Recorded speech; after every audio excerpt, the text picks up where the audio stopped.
Well, welcome. I want to welcome all you guys. My name is Bo Williamson. I am the founder of Noble Public Adjusting Group. We're your hosts tonight, and we have a lot of people here.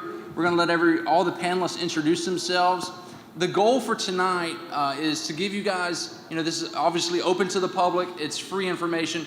We want to give you information from our expertise of working hurricane claims and working insurance claims and doing construction. We have general contractors, attorneys, roofers, and so, and if we lower the mic, you just have to tell us because this thing is, you got to have good mic control here. Insurance Wars is here filming, so if anybody has any nightmare insurance stories that they want to get on camera, just get with one of the camera guys, and you can tell your story about your adjuster, your insurance company. We're one of the largest public adjusting companies in the state of Florida. We have many expertise. We have many people. We'll get into some details about what you can expect from this storm.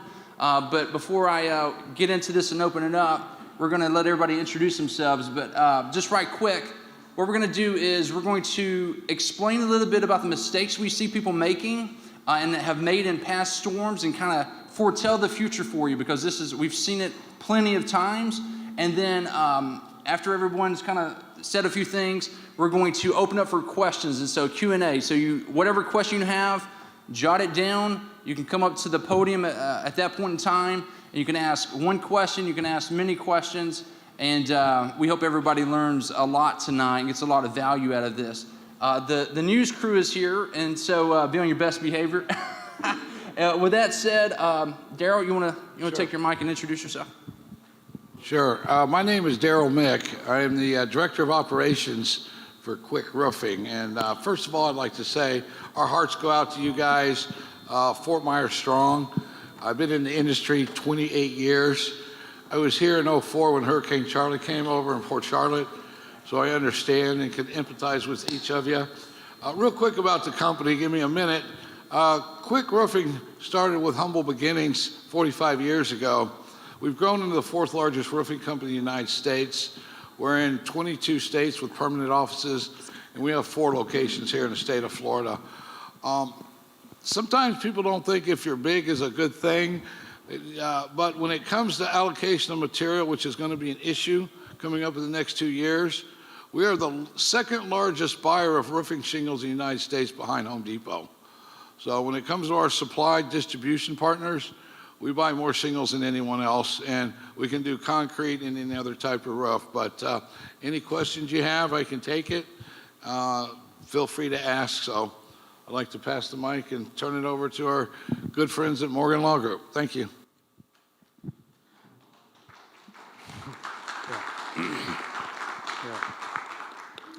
Hi, everybody. My name is John Lanfer. I'm an attorney with the Morgan Law Group. This is Gismani Homarone.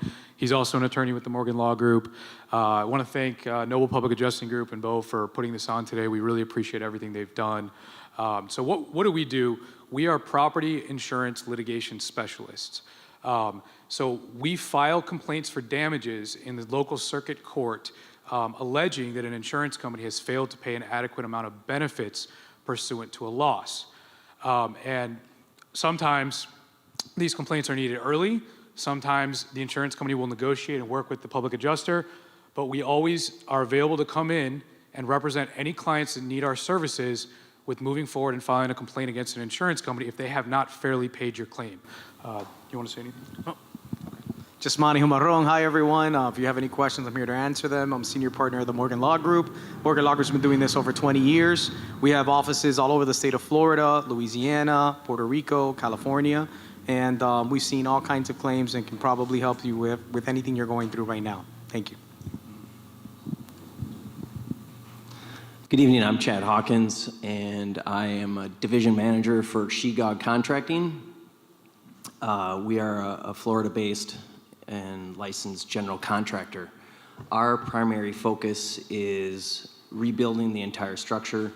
A lot of times after an event like a hurricane, we'll have wonderful, reputable roofing contractors show up and take care of that roof, but many of you are left behind wondering, well, what's gonna happen to the rest of my house? So that's where we come in, and we live here, we work here, we're here until that last house is done. And we're talking 4, 5, 6 years.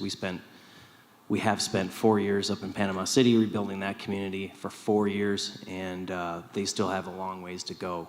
So as much as all of us up here want to get you back in your homes, as much as we want to make sure that you're made whole and that you get everything that's coming to you in the house that you live in, it's very, very important to express to you that everybody up here probably has 100 years of experience in these hurricane situations, and we cannot stress enough how much patience that this is going to require to get through this.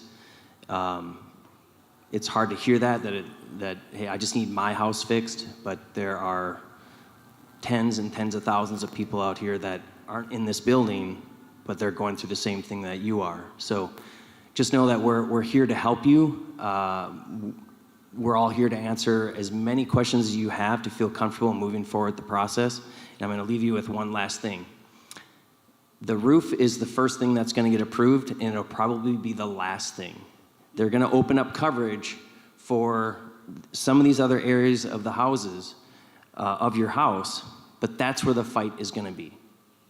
So my 20 years in doing this, I'm just telling you that if you don't have representation and you have significant damage to your property, if it extends beyond that roof, you need to talk to somebody here today about getting representation, whether it's a public adjuster or an attorney. I have a very difficult time working with homeowners that don't have representation. I'm a contractor. I'm here to identify and build back your home. I'm not a policy expert. Do not fall into that trap of hiring a contractor who says, we'll take care of all of it because we'll talk to your insurance company. That will waste precious, precious time. Thank you. Good evening. My name is Susan McGee. I work for Noble Public Adjusting. This is my 6th or 7th storm that I've worked on. I am part of the boots on the ground. We come when a storm hits, and we help the people in the communities. I will probably live here for the next 12 to 18 months, working with the community and helping to build back. We work very hard to help people in this area get the money that they need from their insurance company. We stand in that gap. I love my job. I love what I do. I guess technically I'm a storm chaser, but it's not, I'm here today and gone tomorrow. We're here for the long haul. Noble is throughout the state already here, but we're in this community for the long haul. Hey folks, good evening. My name is Emil, and it's good to meet with a panel like this. I go back with these folks. I mean, Daryl, Mick, and I go back probably a decade together. We've worked in so many states. And so what I love about this and the Morgan Law Group and meeting folks like this, these are folks that aren't here and gone. These are folks that are stable, they're steady, they're trustworthy, they're reliable. Part of the whole process is putting a team together that's going to assist to get you back to where you need to be. I know everybody has got a story to tell. For some, it's a hard story. And some are fortunate and they know they haven't been affected as badly as others. But everybody has a story. You have insurance for this very reason. Don't allow the insurance company to not make you whole again. And sometimes, because there's so many moving parts, so much that we're learning in the process, it's hard for a policyholder to know all the questions and all the answers. You've got a great team. Together we're stronger. Together we're wiser. Together we can make you whole. Thank you. Thank you so much, Emil. And this is kind of informal, so we're just talking here. But I want to explain a few things to you. Your insurance, and by the way, I want you guys to take notes. So if you have a pen and paper, take notes. If not, take out your phone and make notes, because you're going to hear a lot of really good information tonight, and you're going to forget it if you don't write it down somewhere. So you need to realize that your insurance policy is a contract. That's the first thing you need to realize, is your insurance policy is a contract, okay? And in that contract, you have responsibilities, you have duties, you can breach that contract, the insurance company can breach that contract, and there's things that you need to do. All of these things you need to figure out tonight each and everything that you need to do, be prepared and take those steps, take those actions to do so. One huge mistake I'm seeing already, and I see it after every storm, is everyone believes that their insurance company is supposed to come out and they're going to pay what they're supposed to pay, that it's their job to adjust the loss, and that's just how it is, and whatever they give you, that's kind of where you're stuck with, or something along those lines. That's not how it works. When you go to file a claim, you are filing a claim. And so you have to tell the insurance company it's your responsibility as a homeowner, as a business owner, as someone that owns a boat that's been damaged, or whatever it is your responsibility to present the claim that you're filing. In other words, you want to present your insurance claim in the most favorable light possible, okay? You want to present your insurance claim in the most favorable light possible, okay? And so one way you do that is by filing something called a proof of loss, okay? You guys need to jot this stuff down. You want to file a proof of loss, especially if you're not going to retain help. You need to know this. Now, what is a proof of loss? A proof of loss is a legal document, the attorneys can talk about it, of something that you have to sign and have notarized and send into your insurance company, and it needs to tell each and every penny of what you're claiming on each and every coverage. And so on coverage A, exactly the dollar amount down to the penny of what you're claiming. That would be like your house. Your coverage B, which would be your other structures, your fences, your whatever it may be, a detached garage or whatever it may be, you have to list exactly the dollar amount that you're claiming. Coverage C, which is usually going to be your personal property or your contents, the exact dollar amount of what you're claiming. Coverage D, which is going to be your loss of use or your additional living expenses, you got to know exactly what you're claiming.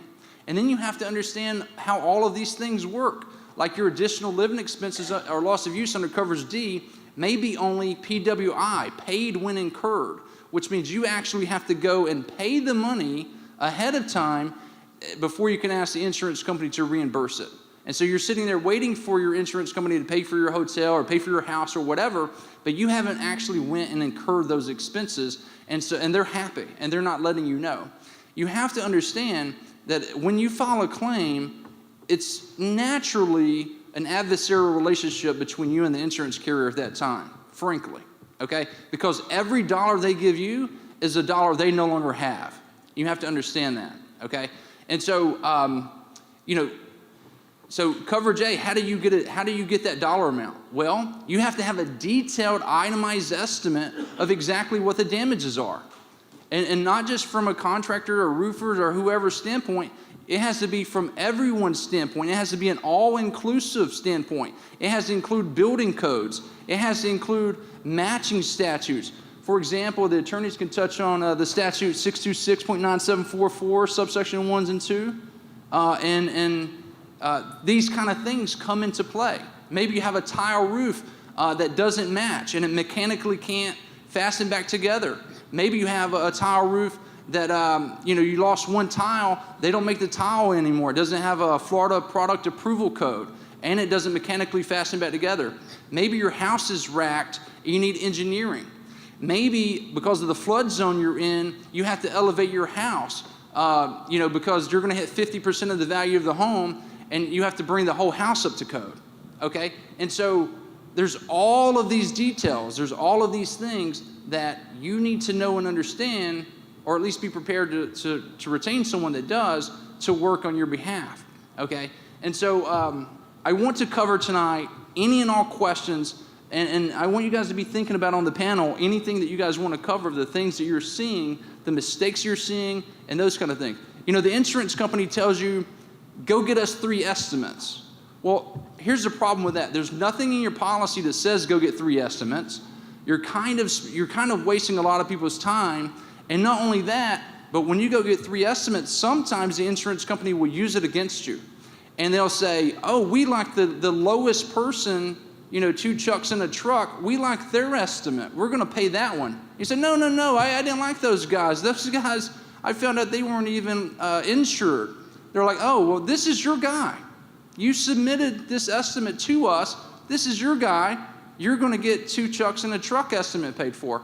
And so you have to be very careful about everything that you do. Another mistake I'm seeing is all the insureds are calling the insurance company, and they're beating their head against the wall, and they're saying, I see these posts on Facebook, and they're saying, I've called the insurance company 17 times and no response. I've been three different adjusters already. Nobody knows what they're doing and all these things. All of these things are true, but guess what? You need to stop that. All your communication needs to be in writing with the insurance company, and you need to know what you're talking about. You need to have every single thing documented, and you need to put the insurance company on their heels. When you send in a proof of loss, the insurance company has 60 days to respond to that proof of loss.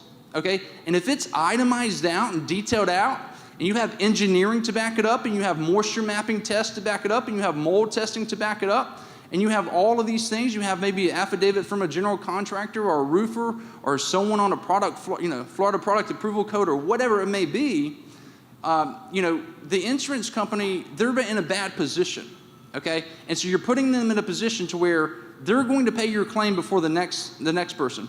Here's another mistake I'm seeing people make, is they're waiting to hire experts until after the insurance company has addressed their claim, until after the insurance company has lowballed them. Well, listen, here's what you're doing, is you're taking your repair time from 6 months to 4 years, whether you realize it or not, even though you're only waiting 3 months. Because what's happening is you're going to be behind everybody else. You're going to be behind everybody else with every roofer. You're going to be behind everybody else with every general contractor. You're going to be behind everybody else with every public adjuster. You're going to be behind everybody else with every attorney. And so you want to strategically and tactfully move forward quickly and address things appropriately and efficiently and in a solid way. You need to know what you're doing, and that's why we're doing this free event tonight. With that said, I will pass it off to someone else that wants to talk for a little while. Yeah, thanks, Bo. Bo's going to give you guys a lot of information tonight. It's stuff you need to take to heart. But I hear a lot of times our sales reps come in and said the homeowner waits until the adjuster gets out. Well, the reason why we like to be out there with the adjuster is because we do a full property inspection. We point out things on your property that are damaged to the homeowner. And if the adjuster comes out there and you don't have representation at the time he's there, if he misses something and I come out afterwards or some other roofing company finds something, or even a contractor on your property that's damaged, what's the time frame of getting them back out there to take a look at it? So guys, the biggest thing we run into is people wanting to wait, see what the insurance company says, but and make sure they're licensed and do business. There was a contingency that came open after the storm, letting other people come in here to help with emergency services. But, they're onto it now. They're checking everybody's licenses today. So just make sure you get a good contractor and do a good job for you. So with that being said, I'll bring it over to Morgan. Yeah, thanks, Daryl. So just to touch on something that Mr. Williamson was discussing earlier, the insurance policy is nothing more than a contract. You engage in a contract with the insurance company. They have certain obligations under the contract, and you have certain obligations under the contract.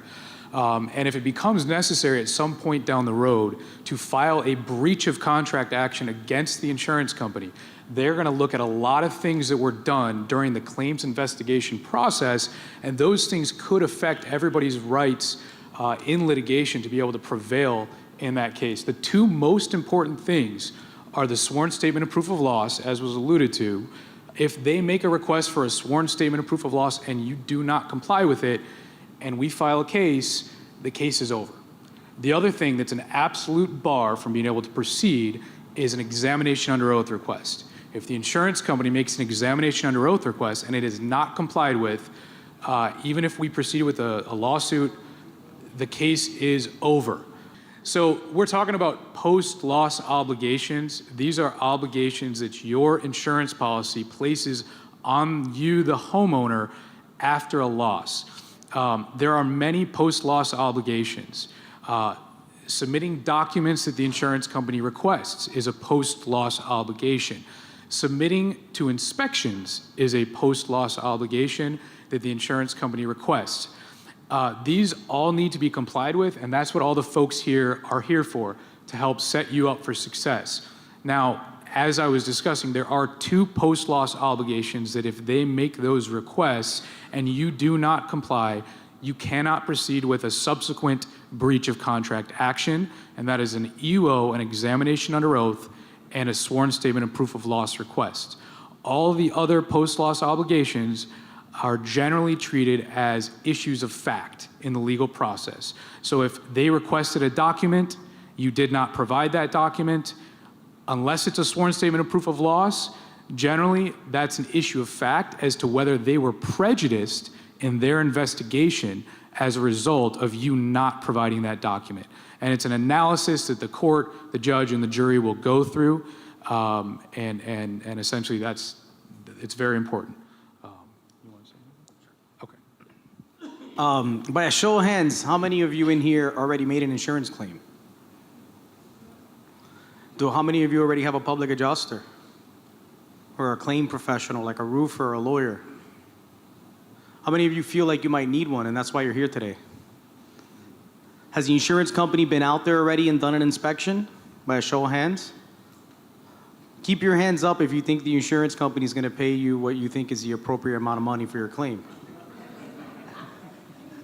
You? You're the only one.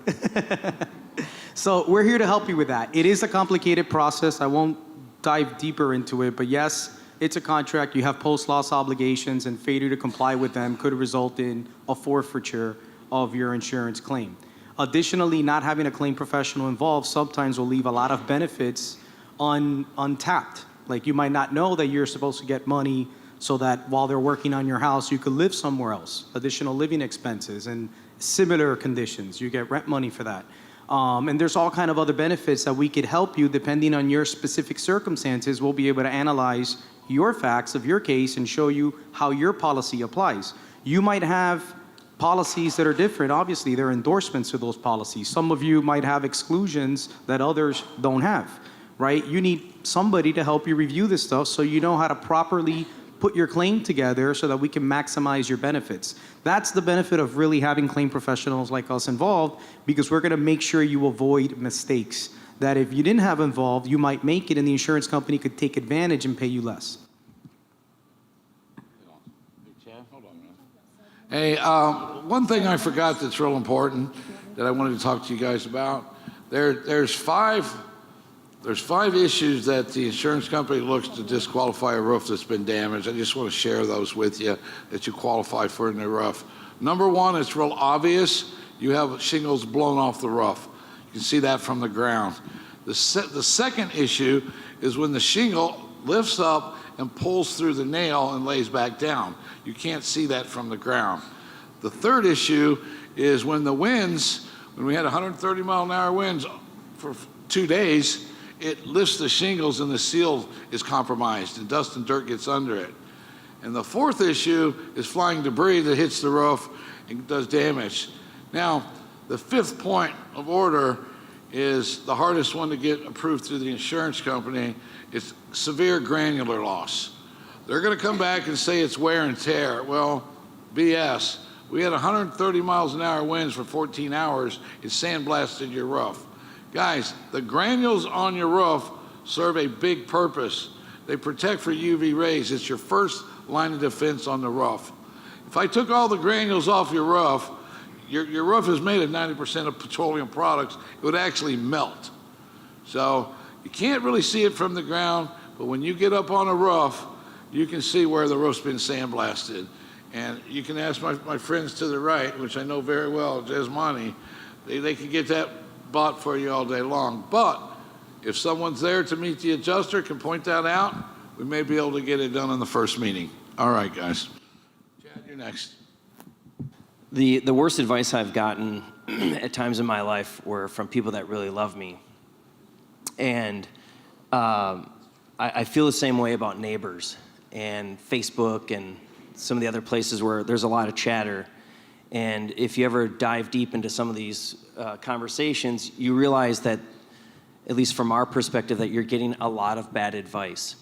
And, you know, we're talking about wind, we're talking about damages. One of the things that really needs to be understood is what type of water you're dealing with here. You're not talking about a wash machine water damage. You're not talking about a plumbing leak. You're talking about water that is very, very contaminated. And one of the things that I'm seeing on Facebook and some of these other places is that people are doing their own demo. They're removing sheetrock, they're removing insulation, they're doing it themselves. And yet the insurance company has not been out to the home yet. If you have water damage, I would recommend that you not do anything and call a professional.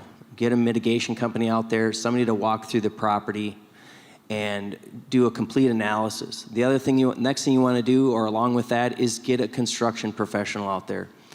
That water, if it touches any of your electrical, if it touches your ductwork, if it gets into your air handling unit, if it gets behind cabinets, there is absolutely no telling what this water is doing. And just because you've got fans running does not mean that you're containing the situation. We have taken cabinets out of houses 2 years after a hurricane, and it's full of mold. So just be very aware of that this water it's not just normal rainwater. It's got a lot of muck and junk in it, and it's going to spread. So if you lost soffits, if you lost shingles, that insulation, if you look at your soffits, you'll see that they're all plugged up with insulation. There's a reason why that is because that hurricane pressurized that attic space, and it created basically a tornado up there. And in that wind is water, and all that insulation got wet. And if you're seeing damage on the cosmetic side of your walls and ceilings, you can probably imagine that it's going to be a lot worse on the other side that you can't see. So anyways, keep that in mind. And I'm going to pivot off of this. If you have a claim and you didn't remove your cabinets, and 2 years later he comes in to remove your cabinets because they're deteriorating, that claim is long since closed. So there's no coverage on that 2 years, 3 years down the road when you're having to deal with that damage. The other thing I wanted to mention in what the attorneys were talking about is sublimits. Do anybody here know what sublimits are? Those are all of those little limits and little extras, and sometimes it takes away coverages that are in your policy that you don't know you had. I had a house fire about 15 years ago, and when I started studying for my test for becoming a public adjuster, I figured out I left $40,000 to $60,000 on the table. You want to know why? I didn't know to ask for it. I didn't know it was there, and the insurance company that I had certainly wasn't offering, hey, here's coverage for this, here's coverage for that. So that's another good reason to get professionals involved. Interesting how storms have different characters. One of the things I've noticed in this storm, and I've not noticed it in any other storm, is somewhere along the line, somebody has fed some information into the system that is absolutely incorrect. One of the worst things you can say when you're dealing with your adjuster is wind-driven rain. Time and time again here in this storm, I've heard clients say, well, I was told that that's what I should say, wind-driven rain. Here's the problem. Wind-driven rain is specifically excluded from most policies, from most coverage. The correct term is, and you can't lie about it or bend the truth, but the thing that is covered is a storm-created opening that rain went into. What's the difference? I have no idea. It's terminology, and there are technical differences, and I'm sure our attorneys will tell us that that is still in the court system trying to, and sometimes I think like there were 4 cases that ruled against it and 2 ruled for it, but be careful of the things you say. And that's why it's so good to have somebody who understands the process, who's been through it, who knows the thousands of questions that need to be answered. Because here's what we've learned. If we can control the conversation, we can better manage the outcome. Let me say that again. If we can control the conversation, we can better manage the outcome. And around the walls here, there are contractors all over the city. They're amazing people that know what they're doing. Make sure you surround yourself with people that are going to give you the right advice, who know the questions to the answers to questions you're asking, and can work with you to make you whole again.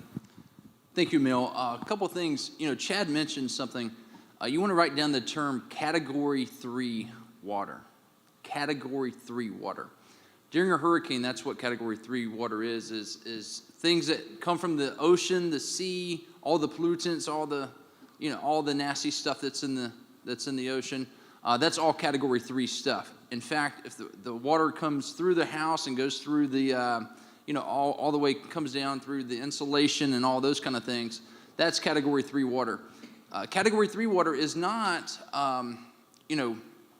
clear water that's coming out of your sink or your toilet or something like that. It's completely different. It's handled completely differently. And how you handle Category 3 water is anything that it touches that is porous, it has to be torn out. You guys understand what I just said? Category 3 water, anything that it touches that is porous within reason has to be torn out. Okay? And so that's very important. Now, I don't know how many of you guys have run into this issue already about wind versus flood. I've seen it quite a bit. It's an ongoing thing with every hurricane, wind versus flood. But you can go into a house, you can see 6 inches of a flood line. If you have a flood line, it's always a flat line of wherever the water kind of settled. And the adjusters say, no, this is flood damage. And maybe you don't even have flood insurance. Maybe you don't have flood insurance. But the fact of the matter is, if the Category 3 water comes into your house and goes down your paneling or your drywall or whatever it is, it's touching that porous drywall, and it all needs to be torn out under your homeowner's insurance. Under your homeowner's insurance. Now, let me explain something to you. The insurance company plays this smoke and mirrors game, and this we're going to change things around on you, and they try to deny things that you don't claim. Understand this. Your insurance company cannot deny something that you are not claiming. Okay? And so if the insurance adjuster says, oh, that's flood damage, you say, I'm not claiming that. I'm not claiming that. So why are you even bringing that up? I'm claiming Category 3 water that damaged all my walls, and all the drywall has to be replaced. Does that make sense? And the insulation that's behind it and everything else. And you have to do these inspections. You have to go with a contractor or roofer, do a 4-point inspection, do all of these, like a wind mitt kind of inspection to see if your house has racked, to see if your trusses and all these things in the attic. How many insurance adjusters went in your attic? By a show of hands. 3 people, 4. Out of the whole crowd, only 4 people's insurance, and I'm talking about the insurance adjuster from the insurance company, not your public adjuster, right?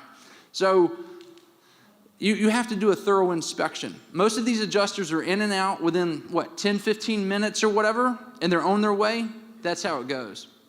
Let me explain something to you guys about independent adjusters, because this is another smoke and mirrors thing that you need to understand. Independent adjusters would tell you, you have 3 different kinds of adjusters. You have public adjusters. Those are the good guys, frankly, that work for you.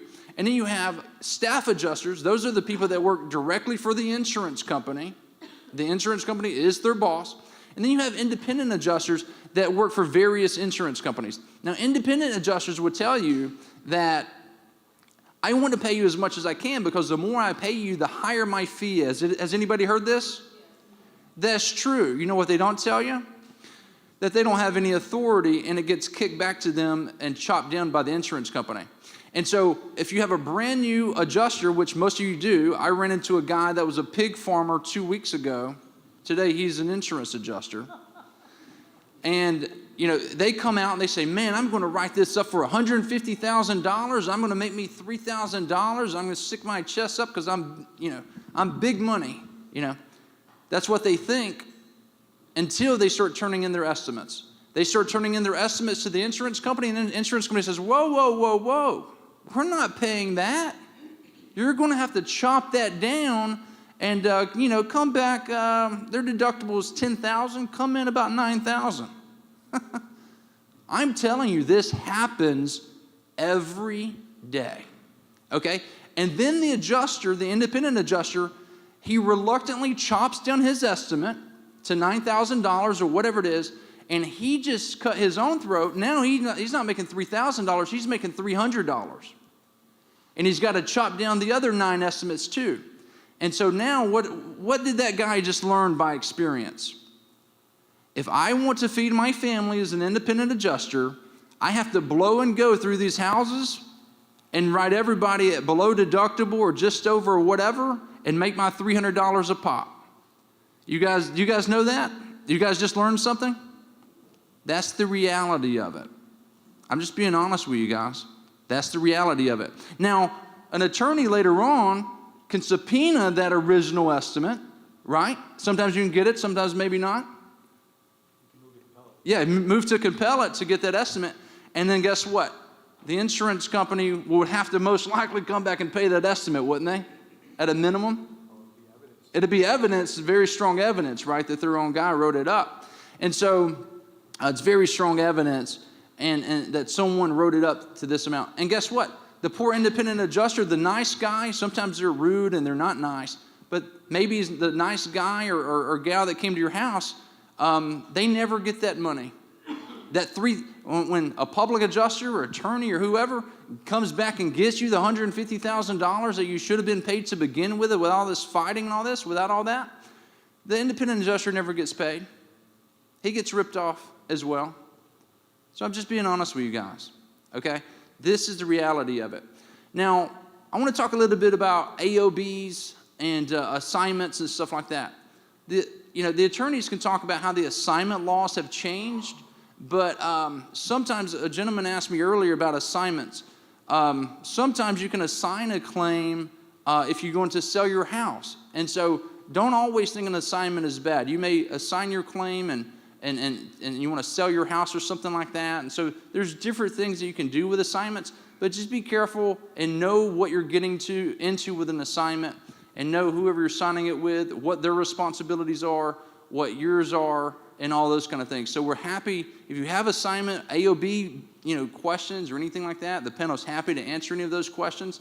But that's something else you guys need to think about and know about, because I've seen many, many times where people do assignments, and depending if it's a full assignment or whatever, it changes things. Sometimes if it's a full assignment of benefits, whoever you're assigning that to, they step into your shoes as the claimant, as the policyholder in effect. The attorneys can kind of tell you this, but sometimes it's a partial assignment. So there's good and bad things, and you guys need to know how to differentiate and what to do. And if you don't know how to do it, you say, I'm going to throw my hands up because I don't know what to do, that's okay. Hire someone that you trust and run it by them, okay, before you dive off down that road and so forth. What else should we touch on, Emil?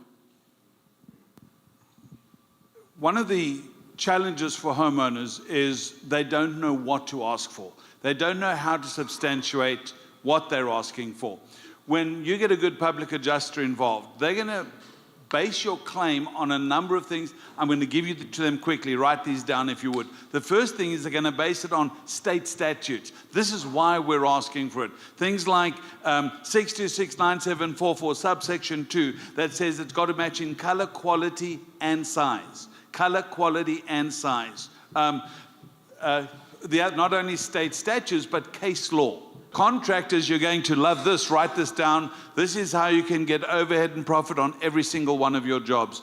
Trinidad versus Florida Peninsula, it was determined in court that if the policyholder in all likelihood would have hired a contractor, a general contractor to do the work, the insurance company owes overhead and profit whether the policyholder does the work or not. One of the advantages of bringing a team in is we know the state statutes, we know the building codes, we know the manufacturer requirements, we know the case law history, we have a slew of expert opinions, and so we take our estimate based on all of that with the backing of a good team of contractors and attorneys, and we make the policyholder whole again. Don't try and fight this fight yourself. There's too much at stake, and there's so much resource readily available. Yeah, and these attorneys can answer all these questions with case law and state statutes and all of those things. I do want to touch on something too, is mortgage companies, okay, just because you need to know this. If you have a mortgage on your property, they will be on the insurance checks, and they're almost as bad as the insurance companies to deal with. I mean, it's pretty bad. So just know that if you have a mortgage on your property, that when the check is issued, the mortgage company's name will be on that check, and you have to get their name off the check, and it is a nightmare, okay?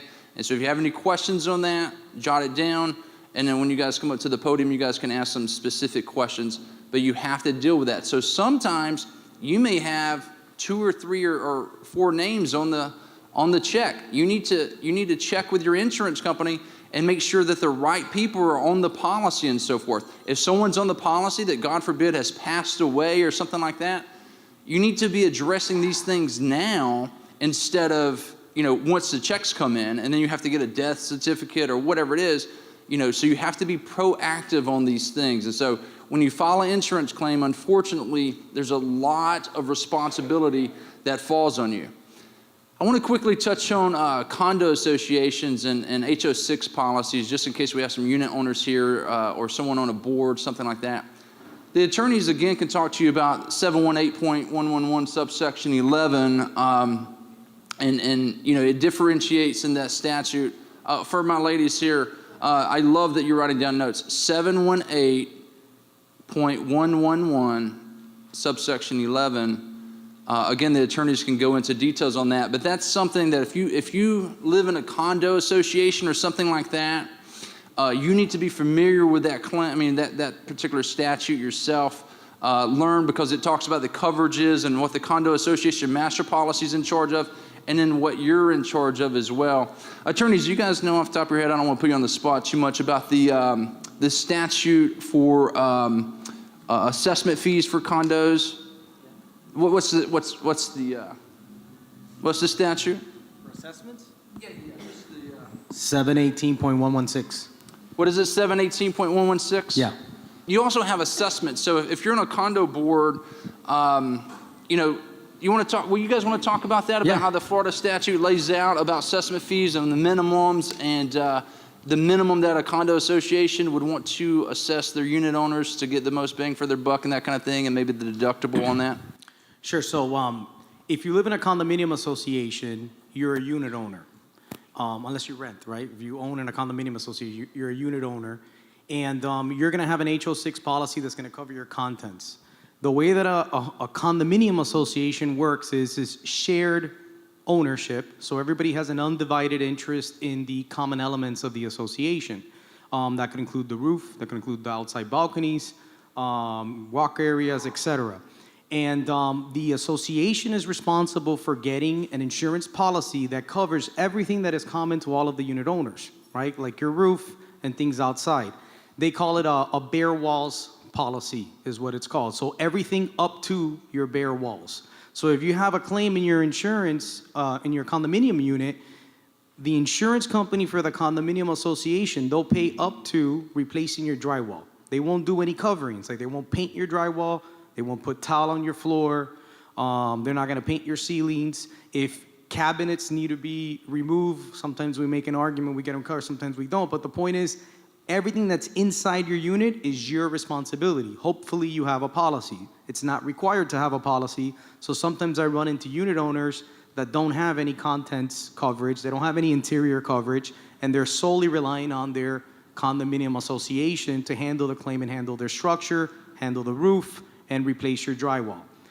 Sometimes you don't have great boards of directors, and they don't make the claim on time, and they make a lot of mistakes that end up prejudicing all of the unit owners. So if you are in a condo board and you don't think your board of directors know exactly what they're doing and you're afraid it's gonna affect you, you should definitely suggest them to get a claims professional, help them, give them some rights on that. As far as the assessments are concerned, policies are quoted every year for a particular amount of money, and usually your condo board will do a budget to properly assess the unit owners for as much money as going to be needed to cover that policy.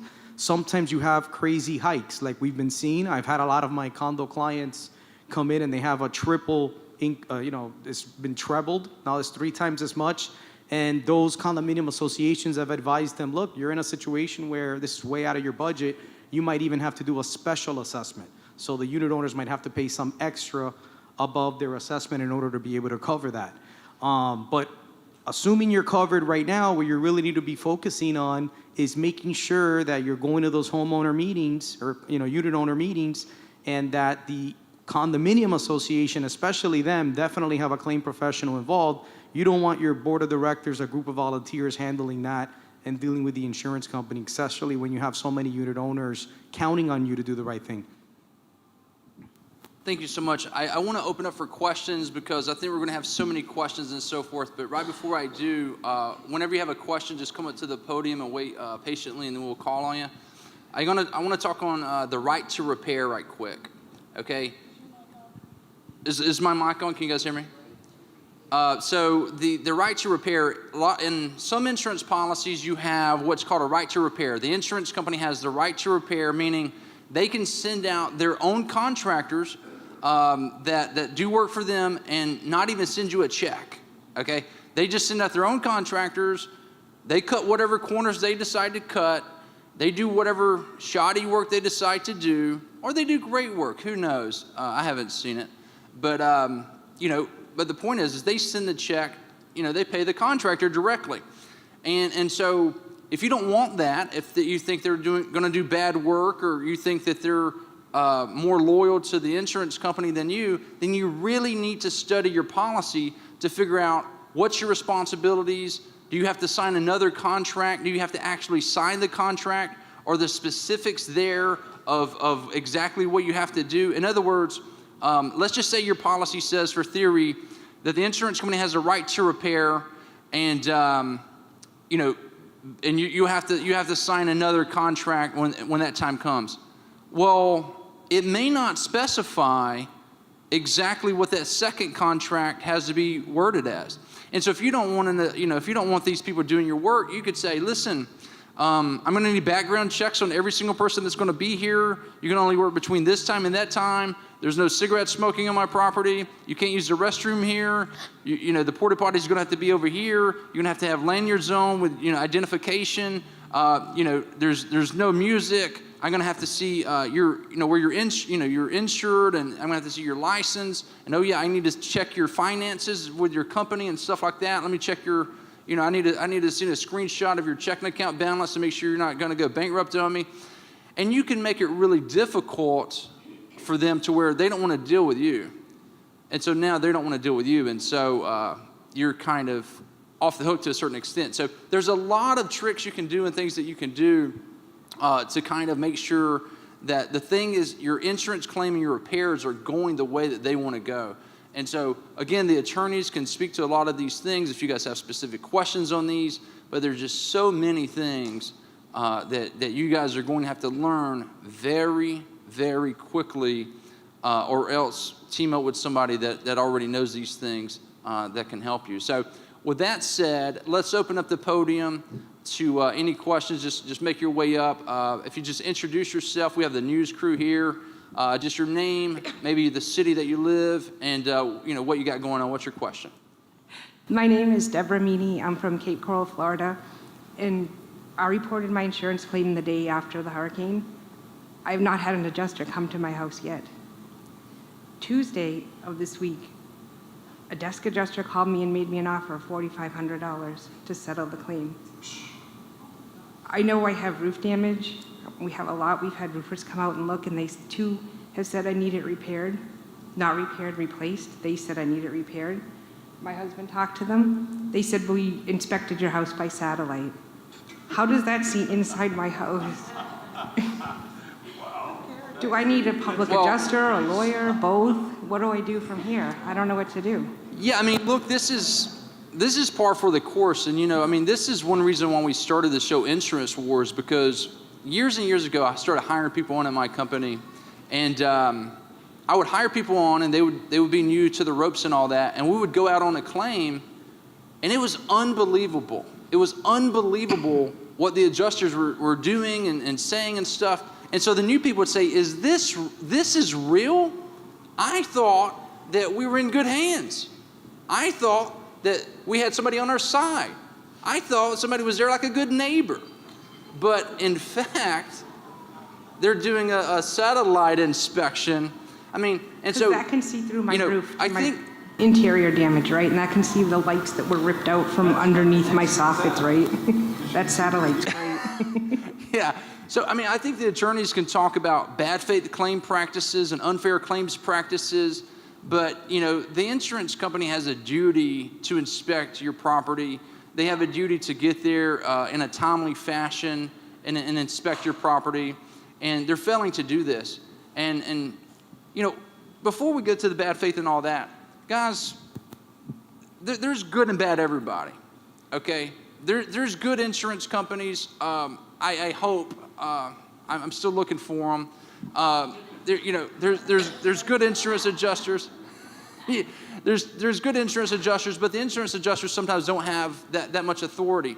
And so there's bad in every industry. It just happens to be in the insurance industry, there's a lot more bad, okay? The more money that's in the industry, it seems like there's a lot more bad people that come into play. And so, but there's bad public adjusters, there's bad contractors, there's bad roofers, there's bad attorneys, there's bad everything. And so you're going to run into, look, raise your hand if you just had an outstanding time with your insurance companies so far. They've paid you everything. Oh, not a hand in the house. Not a hand in the house. And not only that, is sometimes an insurance company can pay you policy limits, and to touch on what Susan was talking about, it's not really your policy limits, because you have an additional 25% or whatever under ordinance and law.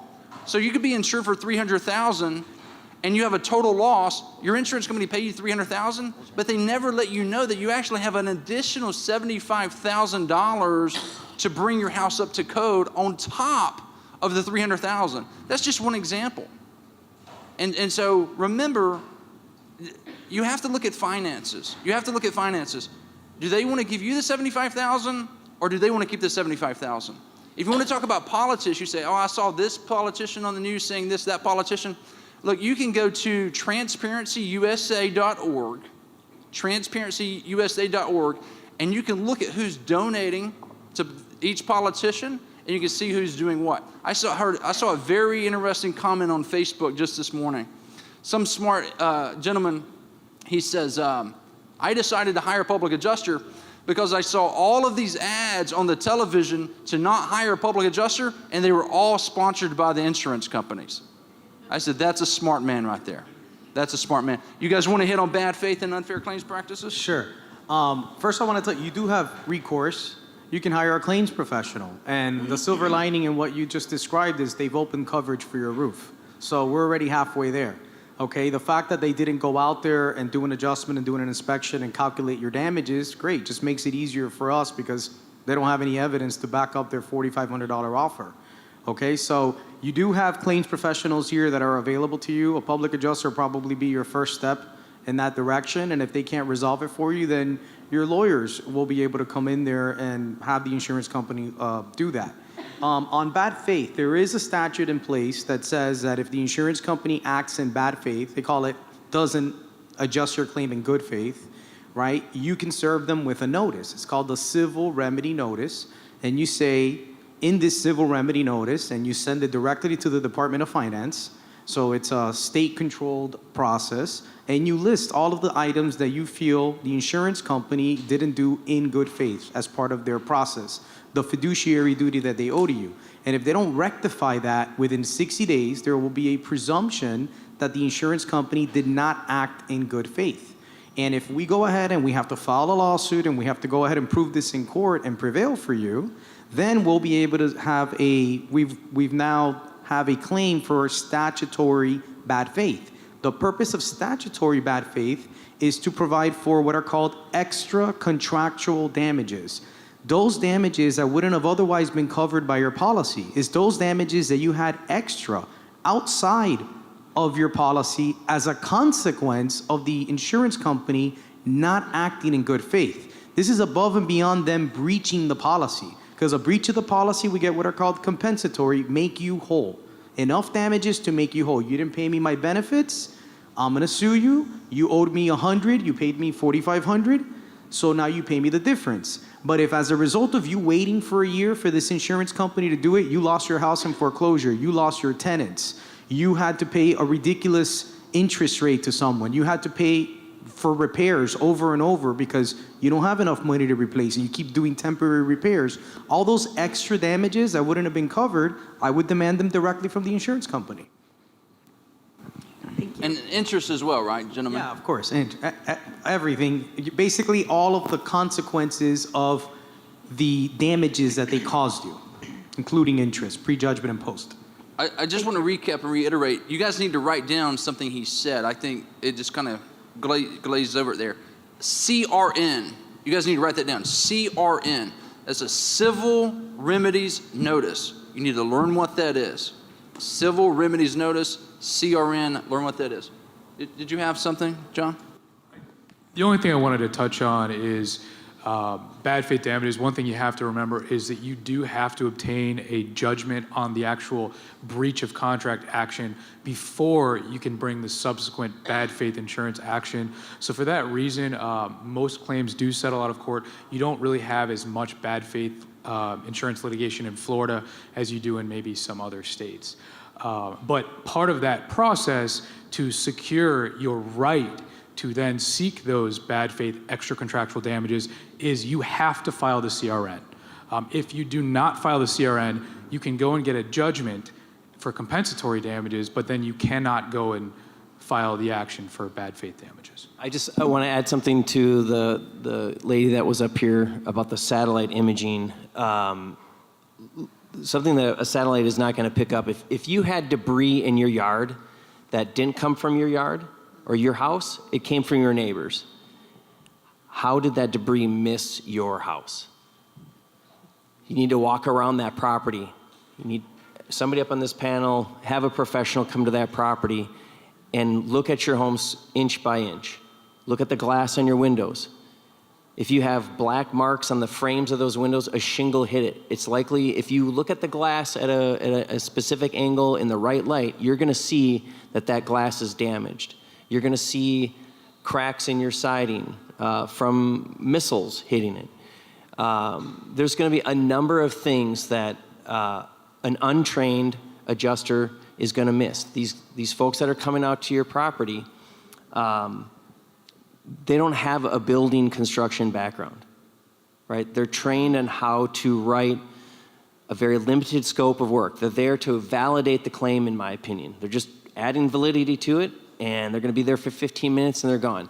My average inspection on a house is 2 hours. And I usually come around lunchtime or dinner time. So, the other thing is, you need to know, you guys can talk about this, a release of claim. If you don't know what that is, you guys need to talk about that tonight. I have seen these field adjusters coming to properties with a release of claim in their hand and asking you to sign it. If you sign a release of claim throughout any time through this process and you have not gotten everything that you asked for or what have you, if you don't have an expert opinion on what happened to the property, if you don't have an expert's estimate and you sign that release, there's no going back. I've only had one in the 20 years that I've done this. I've only had one release of claim overturned. And it took 2 years.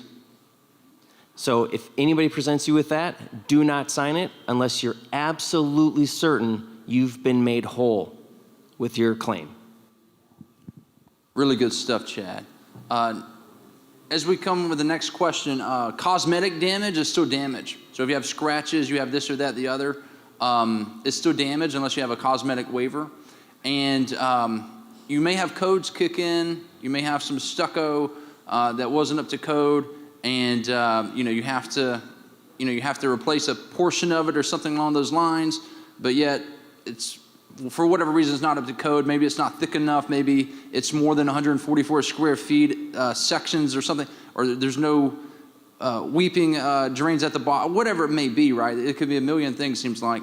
But you may have to bring that up to code, and between the matching statute and so forth and the the different building codes, you need to look at these things. And so never sign a release, I'm telling you, I have to reiterate what he said. Never, ever sign a release unless you're 100% positive you have enough money to do all your work, including the unseen, unknown damages. Okay, next question, please.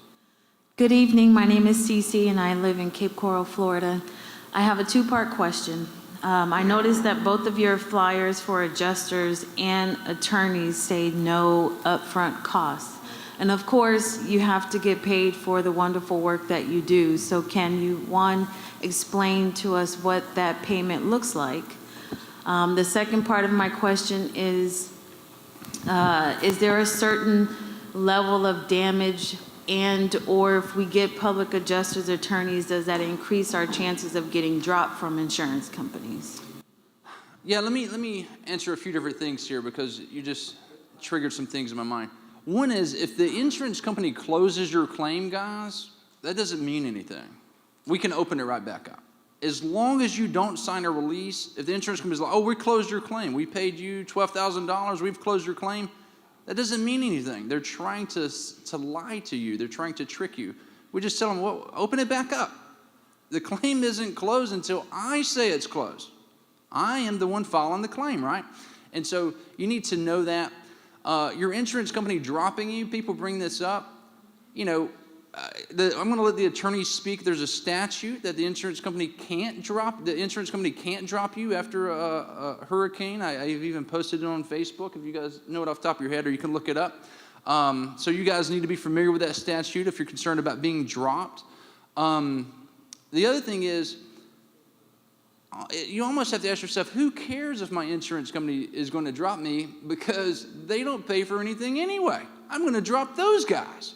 That's kind of how I look at it. So if you're concerned about being dropped, I'll let the attorneys talk about the Florida state statute that they can't drop you after a storm if you keep paying your premiums. Okay, in the middle of a claim, they can't just drop you. So just keep paying your premiums depending on the condition of your house.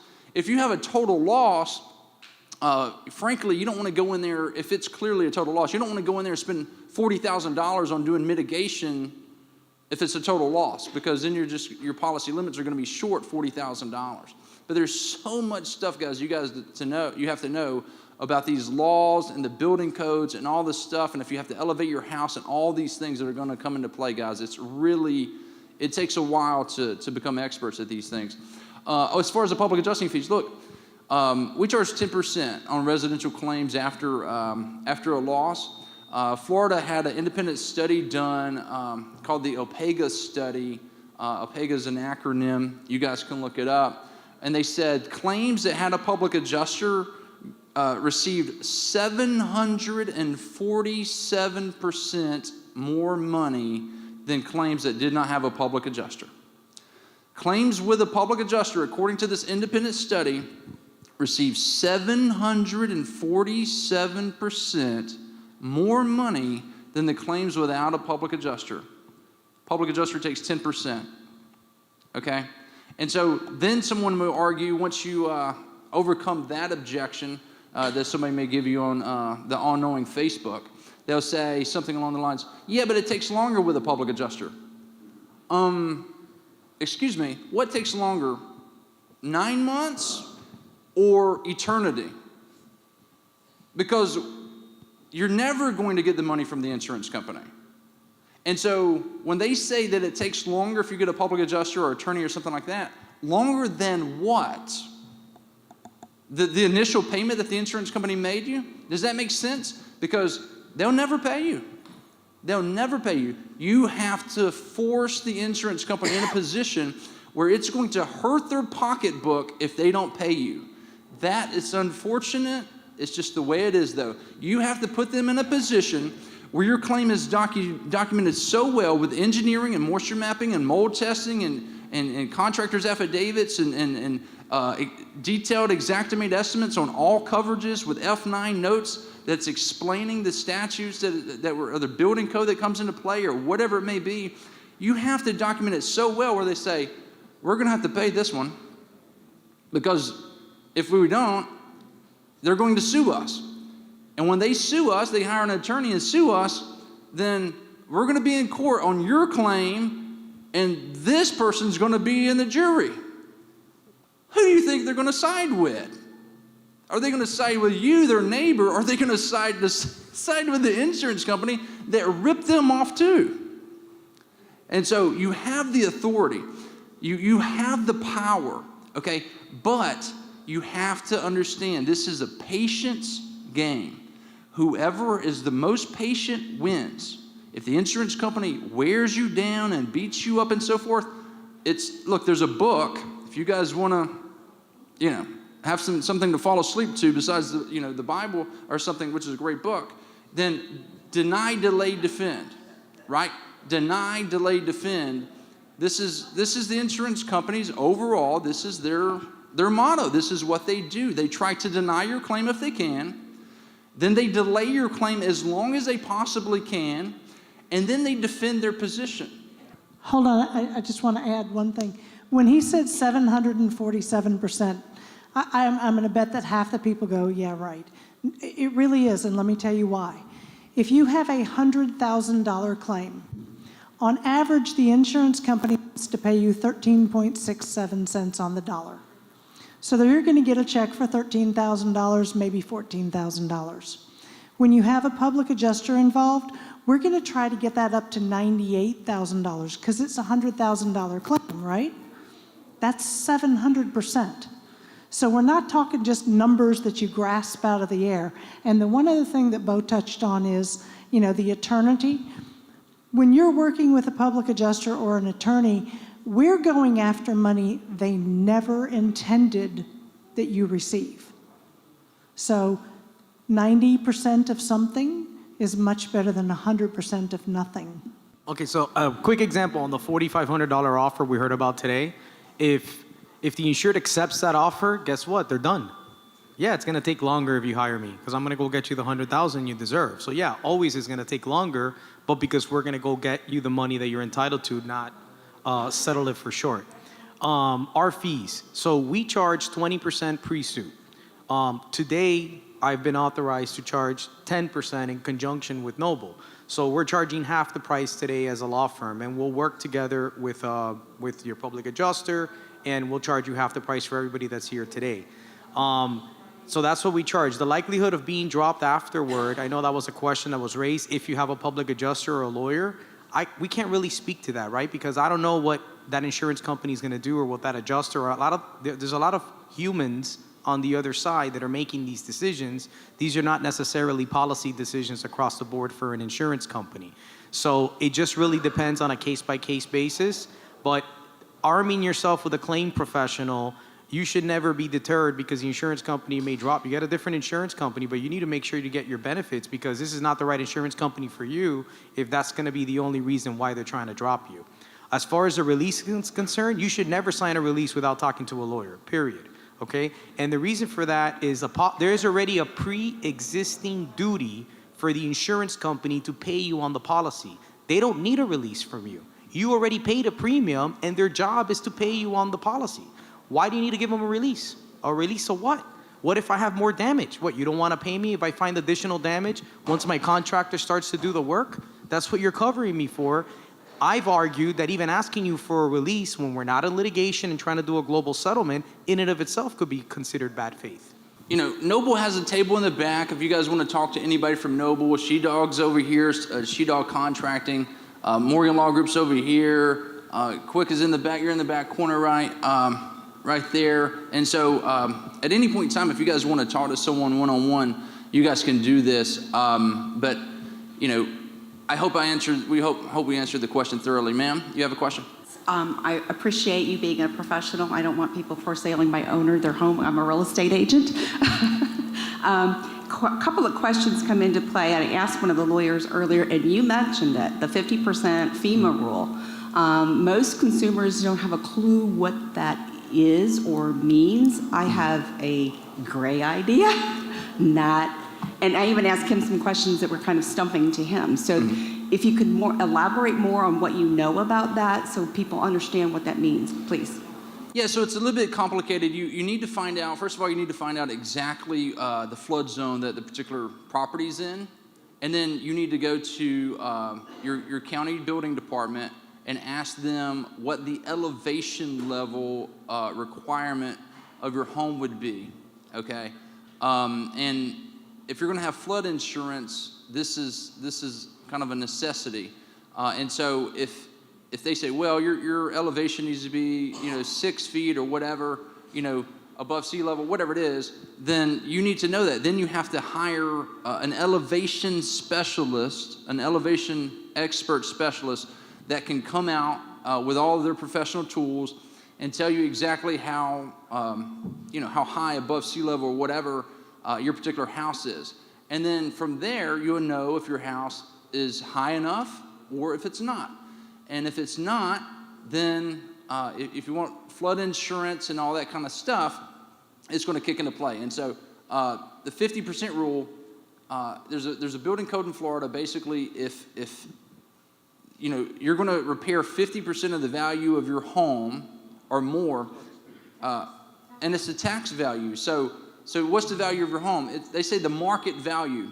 Well, the market value, what we've kind of have settled on in the past, is your actual taxable market value.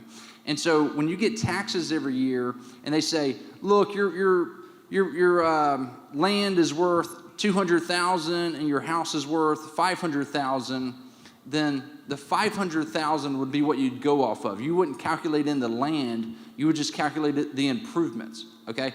And so if the improvements hit on that particular house, $250,000, meaning, I say improvements in a different way. If the repairs are going to cost $250,000 or more, guess what? Now you have to be concerned or happy or whatever you're trying to get out of it to know that you've hit the 50% mark. That's probably the best I can explain in a concise time without putting everybody to sleep. It is rather boring. I know, but you asked the question. Yeah, I know. The other component I have concern of as a real estate agent is when these people file these claims, these companies going bankrupt on them. I know nobody has Yeah, said that. it's, let me tell you, Federated National, listen, everybody's scared to say companies and stuff like that for lawsuits. If you ever watch Insurance Wars, at the very beginning of the show, there's a quote, and it says, the greatest want of the world is men who will stand for right, though the heavens fall. Men who are true to duty as the needle is to the pole. Men will stand for right, though the heavens fall, okay? And so I try to be one of those men, okay? I don't know where all the other men are, but I try to be one of them, okay? And so I build my life on integrity, so I don't mind calling out people that's doing these things. Federated National went out of business. They went into receivership right before Hurricane Ian happened. Well, why are these companies going into receivership? The best I can tell is the CEOs are getting tons of money. They're pocketing $1 million a month, $2 million a month, $3 million a month, and whatever it is, and everybody's getting paid, except for you lovely people. And so your premiums, when you go to file your claim, and you've been paying premiums for 5 years, 10 years, and all that, and you're thinking they're going to come back and pay, then they're going into receivership. And receivership is basically bankruptcy. So that's where a judge says, this insurance company is insolvent. They don't have any money.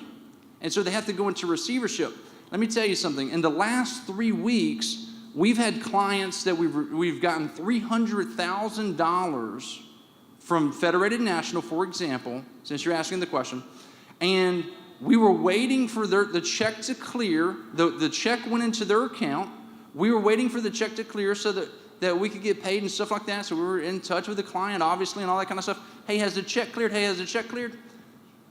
They call us frantically, multiple clients, not just in Florida, but also in Louisiana. The $300,000 is gone. It's gone out of my account. They pulled the money out of their accounts because these companies are going bankrupt. But I'm telling you, some gentleman asked earlier before the meeting, it's just math. It's just math and risk assessment, okay? And so they're either doing the math and risk assessment wrong or something else more nefarious is going on. or a combination of those things.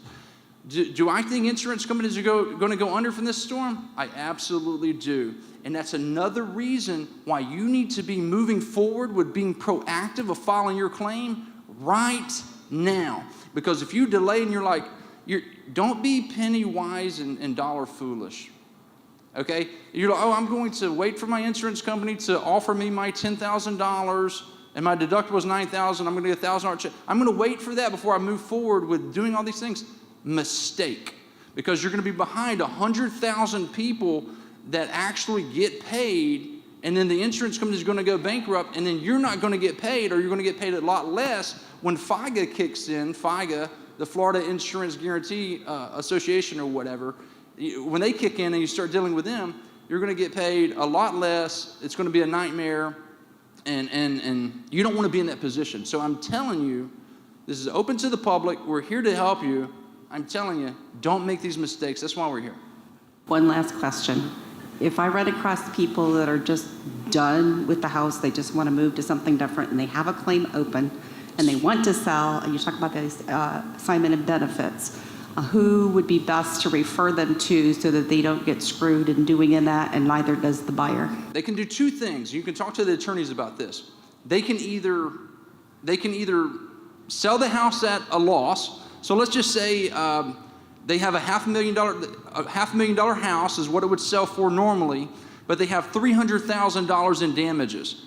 They could write up you could write up the contract as a real estate agent saying, I'm going to sell this house for $5,000, and we're going to deduct it. We're going to, discount it $300,000 due to the Hurricane Ian damages to the house, and we're going to actually sell it at $200,000. And so I would think that would need to be spelled out in the real estate contract to give these guys something to fight on, that they took a $300,000 loss, and so they can continue to do that claim. Or they can say, if you have somebody that they say on the same scenario, somebody says, I'll pay you the $500,000, but I have to have an assignment of the claim. That's fine too. Then that case would be fine. But you'd have to have an attorney write up like a one-page assignment that assigns any and all rights and so forth and so on to the buyer in that instance, and then they would pay the $500,000, buy the house, and then they would have, because of that assignment, they would then have stepped into the policyholder's shoes and could go after the insurance company for that $300,000. And so the attorneys could give you more detail about that if you want to get with them. Afterwards. Thank you very much. Thank you so much for your question. Hi, my name is Linda Davenport. I'm from Cape Coral. My two questions. First is, I already received a letter from my insurance company that they're dropping me as of June 2023. They're going to be pulling out of Florida. If my claim is not closed by then, are they still responsible to pay me the money? Yes. Okay. Second question is, I've already looked into going with another insurance company. Is it to my best interest now to fire them and go with the new company, or wait until June when they're closing? Yeah, so that's a good question. It really, I hate to give this answer, but it kind of depends on, I think, it kind of depends on the damages for your particular property, of like how, in other words, how much damages you have percentage-wise and all those kind of things. If it were me, I would probably just, without knowing the details, because your details could change my answer, but without knowing the details, just generally speaking, I would probably just keep them as my insurance company and try to do the repairs and try to have the repairs completed before that drop date, and then get a new carrier. And the best person to call when you look for a new carrier is your public adjuster, because they'll tell you the worst of the worst and the ones that are a little bit better, I think. Okay. So, Thank you very much. thank you, Linda. Any other questions do we have? Any other topics we need to hit on? Can we ask the attorneys about the insurance company dropping you while you have a claim open? Unfortunately, the law isn't always in the homeowner's favors about dropping or non-renewing policies. It's more focused on notice requirements. They have to serve the appropriate notice to then non-renew the policy. If they don't serve that notice, then they've violated the Florida statutes on it. It's also governed by the insurance commissioner's orders during a state of emergency order. He may extend a certain time frame for when the insurers can or cannot drop or non-renew policies. But most of the time, and we'll tell you in practice, insurance companies do this all the time. They usually get the notice requirements right. They usually have pretty sound underwriting guidelines and principles regarding that. So if they either move out of Florida or if their policy period is up and they provide you the intention not to renew the policy, usually you need to find a new insurance company. I have a little different perspective than some of the folks up here, and that is, look, the insurance company is not, they're not the enemy. You don't hire a PA, you don't hire an attorney to start a war. Okay, so if you're apprehensive about, what should I do? Should I just have my contractor try to help me with my claim, or should I do it on my own? I tell you, don't do it. Don't do that. It's vastly a waste of your time. But if you're worried, what are they going to do?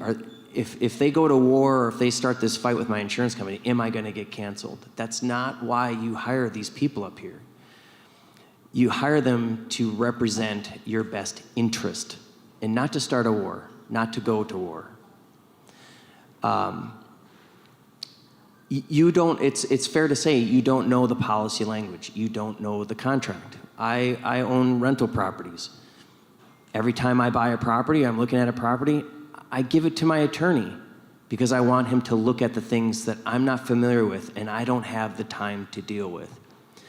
So if you have an insurance company, you don't need to be shopping around right now. Stick with it and see how it goes and hire representation. You can't go this alone. I'm telling you, I've been doing this for 20 years in the hurricane situations, and every time I've seen somebody try to do it themselves or have a contractor do it, they get left behind in a very bad way. Okay, so we're going to wrap this up because we want to be out of the building at about 8 o'clock. But again, Noble Public Adjusting Group is in the back table. They have, a lot of them have Noble logos on their shirts. She-Dog Contracting is over here. They have the logos on their shirts. Morgan Law Group's over here. They have logos on their shirt. Quick Roofing's over here. They have logos on their shirts. I know, you go to church and they say, anybody have prayer requests? And people raise their hand and gossip and all that. And then they ask for, any silent requests. And a lot of people raise their hand. So I know a lot of people aren't comfortable with talking in front of people. And so now is the time that you can come up to individuals from any of these companies and ask them anything that you want and enjoy yourself, mingle, get refreshments, all that. We appreciate you coming. Thank you guys so much.